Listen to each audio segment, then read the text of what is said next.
नमस्कार दोस्तों, gas metal arc welding के इस भाग में आपका स्वागत है। इस वीडियो को एनसीवीटी पाठ्यक्रम के वेल्डर व्यवसाय के लिए तैयार किया गया है। इसे पेश कर रहा हूं मैं, अंकित श्रीवास्तव। इस भाग में हम देखेंगे गैस मेटल आर्क वेल्डिंग के जो प्रोसेस वेरिएबल्स होते हैं या पैरामीटर्स भी हम जिन्हें कहते हैं, और मेटल ट्रांसफ़र क्या होता है। चलिए देखते हैं। शुरुआत करने से पहले गैस मेटल आर्क वेल्डिंग के लाभ और हानि पे भी हम नज़र डालना चाहेंगे। गैस मेटल आर्क वेल्डिंग के लाभ क्या क्या होते हैं, चलिए देखते हैं। एज प्रिपरेशन की ज़रूरत ना होने की वजह से कम लॉस होते हैं और वेल्डिंग इकोनॉमिकल हो जाती है। जैसा कि आप जानते हैं, कभी भी हम वेल्डिंग करने से पूर्व एज की प्रिपरेशंस कर लेते हैं, ताकि हमें उनमें जो होने वाला दोष है उत्पन्न हो सकता है, उससे हम बच सकें। इस एज प्रिपरेशन की यहाँ पे कोई ख़ास ज़रूरत नहीं होती है, पर कुछ स्पेशल केसेस में हम as preparation gas metal arc welding में भी करते हैं। पेनिट्रेशन अच्छा होता है, पेनिट्रेशन काफ़ी अच्छा होता है, क्योंकि इसकी प्रोसेस ही कुछ इस तरीके से होती है, टेक्निक ही इस तरीके से होती है कि पेनिट्रेशन हमें हमेशा ही प्रॉपर मिलता है। पतले व मोटे दोनों प्रकार के जॉब्स के लिए ये उपयोग किया जा सकता है। सबसे अच्छी बात ये है कि जो विभिन्न प्रकार के मेटल हैं, जैसे स्टील, कॉपर, एल्युमिनियम और इनके एलॉयज़, ये हमें नॉर्मल इलेक्ट्रिक आर्क वेल्डिंग करने में उसमें काफ़ी प्रॉब्लम्स आती हैं। इसमें ये सुविधा हो जाती है क्योंकि इसमें शील्डिंग गैस का इफ़ेक्ट हमें मिल जाता है, तो हमें काफ़ी आसानी हो जाती है इन एलॉयज़ पे, इन मेटल्स पे या एलॉयज़ पे काम करने में। सभी प्रकार की स्थिति में वेल्डिंग की जा सकती है। जी हाँ, ओवरहेड वेल्डिंग हो या आपकी वर्टिकल वेल्डिंग, हॉरिजॉन्टल वेल्डिंग, किसी भी प्रकार की स्थिति में हम करना चाहें तो इसमें आसानी से कर सकते हैं। डिपोजिशन रेट अच्छी होती है, नियंत्रण काफ़ी अच्छा होता है इस पे, इसीलिए डिपोजिशन रेट भी हमें अच्छी मिलती है। सॉलिड फ्लक्स का ना प्रयोग नहीं होता है इसमें, तो आप समझ ही सकते हैं कि वेल्डिंग करने के बाद जो हमें क्लीनिंग की आवश्यकता होती है प्रॉपर फिनिशिंग के लिए, वो इसमें हमें ज़रूरी नहीं होता है। आप सीधे वेल्डिंग करें और अपने जॉब जॉब को सीधे आप जहाँ भी उसका एंड प्रोसेस है वहाँ पे भेज सकते हैं। डिस्टॉर्शन डिस्टॉर्शन यहाँ पे कम हमें प्राप्त होता है। हानियाँ देख लेते हैं। हानियों में आप देखेंगे कि क्योंकि ये मशीन ही कुछ कॉम्प्लेक्स स्ट्रक्चर वाली होती है, इसीलिए ये इक्विपमेंट टोटल सेटअप जो होता है वो काफ़ी महंगा होता है। दूसरा, ये कॉम्प्लेक्स होने की वजह से पोर्टेबल भी नहीं हो सकता है। आप इसे अगर पोर्टेबल छोटा रूप में बनाना चाहेंगे या कहीं भी आप इसको ले जा कर के वेल्डिंग करना चाहेंगे तो ये पॉसिबल नहीं है। हवा का प्रवाह शील्डिंग गैस के काम को में अवरोध पैदा कर सकता है। अगर आपकी हवा का वेग, यानी हवा की वेलोसिटी, वायु की वेलोसिटी आपकी तेज़ है, या किसी हवादार आप जगह पे काम कर रहे हैं जहाँ पे काफ़ी तेज़ से हवा बहती है, वहाँ पे शील्डिंग गैस का जो आप इफ़ेक्ट पैदा होता है, जिसके लिए हम शील्डिंग गैसेस का इस्तेमाल करते हैं, वो हमें प्रॉपर नहीं मिल सकती है। चलिए प्रोसेस पैरामीटर्स देख लेते हैं। प्रोसेस पैरामीटर्स वो होते हैं जिनके उपयोग से हम अपने गैस मेटल आर्क वेल्डिंग को कंट्रोल करते हैं। उसमें अलग अलग फैक्टर्स जो होते हैं जिसे कंट्रोल करना पड़ता है हमें, वो देखते हैं क्या होता है। सबसे पहला इलेक्ट्रोड का size, welding current, arc voltage, stick out, welding position, shielding gas, travel speed और इलेक्ट्रोड पोजीशन। इसको हम एक एक करके देखेंगे। इलेक्ट्रोड का साइज़ जो होता है आप जानते ही हैं, इसमें हम वायर रील का इस्तेमाल करते हैं या वायर रोल कहते हैं हम। तो वायर रोल जो होते हैं वो वायर के रूप में इलेक्ट्रोड होते हैं, जो कि एक पूरे के पूरे रोल में लपेटे रहते हैं।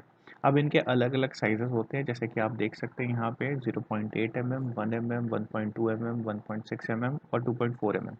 बहुत ज़्यादा जैसे आर्क वेल्डिंग में हम इस्तेमाल करते हैं इलेक्ट्रोड्स, उतने व्यास के इलेक्ट्रोड्स हम इसमें इसलिए नहीं इस्तेमाल कर सकते, क्योंकि सबसे पहली बात तो उन्हें वायर के रूप में उपयोग करने के लिए बहुत कठिनाई होगी, क्योंकि इतने थिक डायमीटर का अगर हम रील यूज़ करेंगे तो आप समझ ही सकते हो उसको कंट्रोल करने के लिए हमें कितनी शक्ति की ज़रूरत पड़ेगी। तो घुमा फिरा के हम अपना मशीन को और बड़ा करना पड़ेगा और उसको और ज़्यादा पावर वाला बनाना पड़ेगा, जो कि हमारे लिए उपयोगी नहीं रह जाएगा। वेल्डिंग करेंट वेल्डिंग करंट क्या होता है? ये वो करंट होता है जो आपको अपनी टॉर्च के पॉइंट पे मिलता है, इसी को हम वेल्डिंग करंट कहते हैं, जिससे हमारा वेल्डिंग पूल बनता है और इलेक्ट्रोड वायर और हमारे जो जॉब है उसके बीच में आर्क बनती है। वेल्डिंग वायर के फीड की दर से वेल्डिंग करंट का निर्धारण होता है। जी हाँ, अगर वेल्डिंग वायर की दर हमारी ज़्यादा हो जाएगी तो आप जानते ही हैं कि उसको बनाए रखने के लिए हमें उसकी जो वेल्डिंग करंट है उसको भी बढ़ाना पड़ेगा। एक ही व्यास के इलेक्ट्रोड वायर के साथ भिन्न मोटाई के जॉब्स के ऊपर वेल्डिंग की जा सकती है, बस हमें उसके करंट की वैल्यू बदलनी पड़ेगी। जॉब्स पर सही पेनिट्रेशन के लिए अंडरकट से बचने के लिए सही करंट का चुनाव करें। आपको दो ही चीज़ों का यहाँ पे ध्यान देना है कि आपकी जॉब्स जो हैं वो अंडरकट ना हो, क्योंकि अंडरकट एक दोष होता है, और पेनिट्रेशन हमारा प्रॉपर हो। पेनिट्रेशन प्रॉपर होने के लिए आपको सही करंट का चुनाव करना पड़ेगा। यहाँ पे एक टेबल दी हुई है जिसमें वायर डायमीटर पे आप स्प्रे टाइप मेटल ट्रांसफर में कितने करंट का प्रयोग करेंगे ये दिया हुआ है। ये मेटल ट्रांसफ़र क्या होता है इसके बारे में हम आगे देखेंगे। आइए चलिए अगला पैरामीटर देखते हैं, आर्क वोल्टेज। आर्क वोल्टेज से ही मेटल ट्रांसफ़र के प्रकार का निर्धारण होता है। मेटल ट्रांसफ़र के बारे में हम आपको छोटा-छोटा बता दें कि जिस प्रकार से हमारा इलेक्ट्रोड वायर से हमारे मोल्टेन पूल में जो ट्रांसफ़र होता है मेटल का, फिलर मेटल का, उसी को हम मेटल ट्रांसफ़र कहते हैं। तो आर्क वोल्टेज वो उसका निर्धारण करता है। आर्क वोल्टेज का चुनाव निम्न कारणों पे निर्भर करता है, जैसे जॉब की मोटाई, जॉइंट का प्रकार, इलेक्ट्रोड की composition, shielding gas, welding position. इन सभी पैरामीटर्स पर आर्क वोल्टेज निर्भर करता है। आर्क ट्रैवल स्पीड आर्क की लंबाई में आगे बढ़ने की दर को ही आर्क ट्रैवल स्पीड कहते हैं। इसका असर बीट की साइज और पेनिट्रेशन पे पड़ता है। अगर आर्क ट्रैवल स्पीड कम हो तो वेल्ड पूल बड़ा बनता है, यानी अगर हम धीरे धीरे आर्क करते हैं तो पूल को बड़ा होने का टाइम मिल जाता है। बढ़ने पर आर्क की हीट इनपुट रेट कम हो जाती है। जब वेल्ड पूल बड़ा हो जाता है यानी उसमें ऑलरेडी इतनी हीट आ जाती है तो हमारा जो हीट इनपुट रेट देना होता है उसमें कमी आ जाती है, स्पीड पतली हो जाती है और पेनिट्रेशन भी कम होने लगता है। जब वेल्ड स्पीड अत्यधिक हो जाती है तो अंडरकट बढ़ जाता है और जोड़ के लिए पर्याप्त फिलर मेटल जमा नहीं हो पाता। वेल्ड स्पीड जब बढ़ती है तो हमारा जो करंट का कंजम्पशन है वो बढ़ जाता है, जिसकी वजह से जो हीट है वो ज़्यादा पैदा होती है जो अंडरकट कर देती है, और पर हमें पर्याप्त जो पेनिट्रेशन चाहिए होता है वो हमें पर्याप्त नहीं मिल पाता है। स्टिक आउट स्टिक आउट जो हमारा टॉर्च का टिप होता है यानी इलेक्ट्रोड का टिप और जो कांटेक्ट ट्यूब होता है हमारा टॉर्च में ही, उसके बीच का जो अंतर होता है उसी को हम स्टिक आउट दूरी कहते हैं।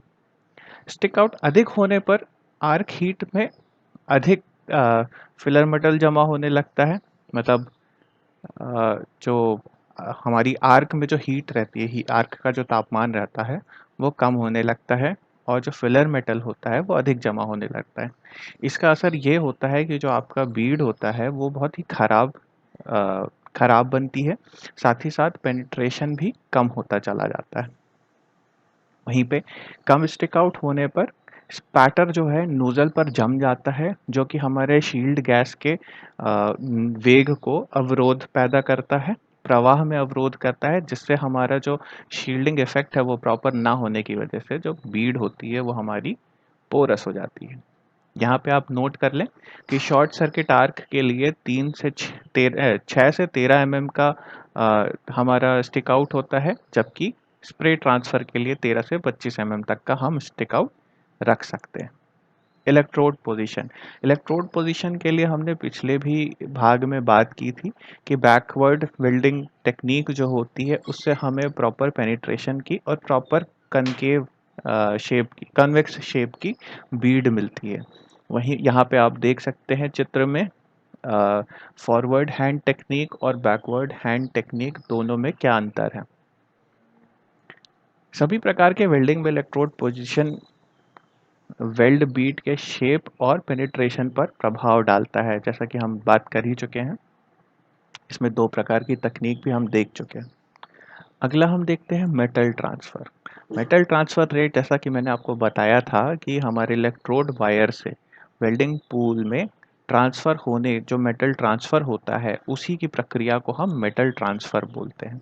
इसमें 4 प्रकार की मुख्य प्रक्रियाएं होती हैं जो इंडस्ट्रीज़ में प्रयोग की जाती हैं।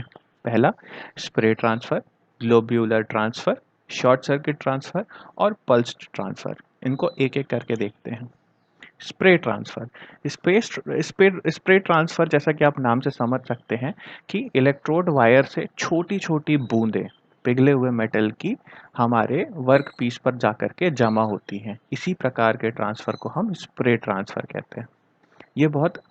ये अच्छे स्प्रे मोड को प्राप्त करने के लिए हम शील्डिंग गैस में आर्गन को मिक्स करते हैं, यानी जो शील्डिंग गैस का हम उपयोग करेंगे उसमें कुछ मात्रा में आर्गन की मिलावट कर देते हैं। इस मेथड का प्रयोग माइल्ड स्टील, एल्युमिनियम एवं स्टेनलेस स्टील के लिए बहुत ही उपयोगी माना जाता है। इसके लाभ देख लेते हैं। डिपोजिशन रेट बहुत ज़्यादा होता है, अच्छा होता है। ट्रैवल स्पीड हम अच्छी रख सकते हैं, यानी ट्रैवल स्पीड अगर हम तेज़ भी करना चाहेंगे, जॉब जल्दी-जल्दी बन जाते हैं क्योंकि ट्रैवल स्पीड हम अच्छी रख सकते हैं। बीड बहुत साफ़-सुथरी आती है, स्पैटर कम होते हैं, फ्यूज़न बहुत अच्छा प्रॉपर हमें फ्यूज़न मिलता है, यानी जो पिघलने का दर है मेटल का वो बहुत अच्छा मिलता है। साथ ही साथ मोटे सेक्शन के लिए भी ये अच्छी मानी जाती है। हानि इसके लिए हाई कैपेसिटी, क्योंकि यहाँ पे बहुत छोटे-छोटे स्प्रे के तौर पे होते हैं। हमारी जो ट्रांसफ़र जो होता है मेटल का वो स्प्रे के तरीके से होता है, तो हमें पावर सोर्स बहुत ही हाई कैपेसिटी का चाहिए होता है। इसको सिर्फ़ और सिर्फ़ फ्लैट और हॉरिज़ॉन्टल पोज़ीशन में ही काम कर सकते हैं। ओवरहेड पोज़ीशन में इसको करना मुश्किल होता है। गैस मिक्स करने की कीमत, हमारी लागत जो होती है वो बहुत बढ़ जाती है। साथ ही साथ अधिक पावर कंज्यूम करने के कारण इसमें जो हीट रेडिएट होती है वो भी बहुत ही अधिक हो सकती है। ये आप स्प्रे ट्रांसफ़र का चित्र देख सकते हैं। इसमें आप देख सकते हैं कि जो इलेक्ट्रोड से मोल्टेन पूल की तरफ हमारा मेटल ट्रांसफ़र हो रहा है वो बहुत ही छोटी-छोटी बूंदों में हो रहा है। और ये जो आप चारों तरफ इसके एक रेडिएशन का घेरा देख सकते हैं, ये है इसकी हीट रेडिएशन, जो कि इसके अधिक हाई पावर सोर्स के यूज़ करने के कारण बनती है। Globular transfer. ग्लोब्यूलर ट्रांसफ़र का मतलब होता है, जैसे हम स्प्रे ट्रांसफ़र में देखे थे कि बहुत छोटी-छोटी बूंद होती हैं, ग्लोब्यूलर ट्रांसफ़र में अच्छी खासी मोटी बूंद बनती है। अगर हमारा जो मेटल ट्रांसफ़र है वो इलेक्ट्रोड वायर से मोल्टेन पूल की तरफ बूंद-बूंद कर कर जा रहा है, उसे हम ग्लोब्यूलर ट्रांसफ़र बोलते हैं। इसमें स्पैटर बहुत अधिक होता है, इसीलिए इसे प्रयोग में कम लाया जाता है। शील्डिंग गैस अगर CO2 है तो इसको बहुत ही अच्छा माना जाता है, यानी ये मेथड CO2 के साथ बहुत ही अच्छी मानी जाती है। Short circuit transfer. Short circuit transfer वो ट्रांसफ़र होता है जब हमारा इलेक्ट्रोड वायर से मेटल जो है वो पिघल कर, अभी इलेक्ट्रोड वायर से अलग नहीं है, पर इलेक्ट्रोड वायर से पिघलता हुआ जब वो आकर के मोल्टेन पूल को टच करता है, इस प्रकार के हम ट्रांसफ़र को शॉर्ट सर्किट ट्रांसफ़र कहते हैं। इसमें क्या होता है कि जब कॉन्टैक्ट एस्टैब्लिश होता है हमारे इलेक्ट्रोड वायर और जॉब के बीच में, तो कुछ देर के लिए हमारी आर्क बंद हो जाती है। इसी की वजह से इसे शॉर्ट सर्किट ट्रांसफ़र भी कहा जाता है। इसकी वोल्टेज रेंज हमें 16 से 22 वोल्ट की रखनी होती है। पतले पार्ट्स को जोड़ने के लिए यह प्रक्रिया बहुत ही कारगर होती है। साथ ही साथ अलग-अलग पोजीशंस में भी इससे वेल्डिंग की जा सकती है। Pulsed transfer. पल्स्ड ट्रांसफ़र में 2 प्रकार के करंट होते हैं। एक होता है आपका पीक करंट, जिसमें मेटल की ड्रॉप बनती है और ट्रांसफ़र होती है, और दूसरा होता है बैकग्राउंड करंट। बैकग्राउंड करंट में किसी भी प्रकार का मेटल का पिघलना या ट्रांसफ़र नहीं होता है। बैकग्राउंड करंट जो होता है वो सिर्फ़ और सिर्फ़ आपकी आर्क को बनाए रखने के लिए ही होता है। इसके लाभ देख लेते हैं। पतले मेटल्स को भी वेल्ड किया जा सकता है। कम हीट इनपुट होती है, मजबूत जोड़ बनते हैं, वेल्डिंग पर अच्छा कंट्रोल रहता है, साथ ही साथ स्पैटर कम बनते हैं। इसकी हानियाँ होती हैं, सेटअप कॉस्ट अधिक होती है क्योंकि इसमें 2 प्रकार के करंट का प्रयोग करना पड़ता है, इसीलिए काफ़ी कॉम्प्लेक्स होता है। साथ ही साथ इसकी सेटअप कॉस्ट अधिक होती है। बहुत ही कॉम्प्लेक्स स्ट्रक्चर होने के वजह से इसके ऑपरेशन की ट्रेनिंग हमें अलग से लेनी पड़ती है। प्लस कम डिपोजिशन, इसका डिपोजिशन रेट कम होता है। काफ़ी वेल स्पेसिफाइड वेल्डिंग होती है, इसीलिए इसको करने के मतलब बहुत ही एक्सपेंसिव चली जाती है, इसीलिए इसको कम जगह पे किया जाता है, पर क्वालिटी ऑफ वेल्ड काफ़ी अच्छी आती है। इसी के साथ इस भाग को समाप्त करते हैं। धन्यवाद।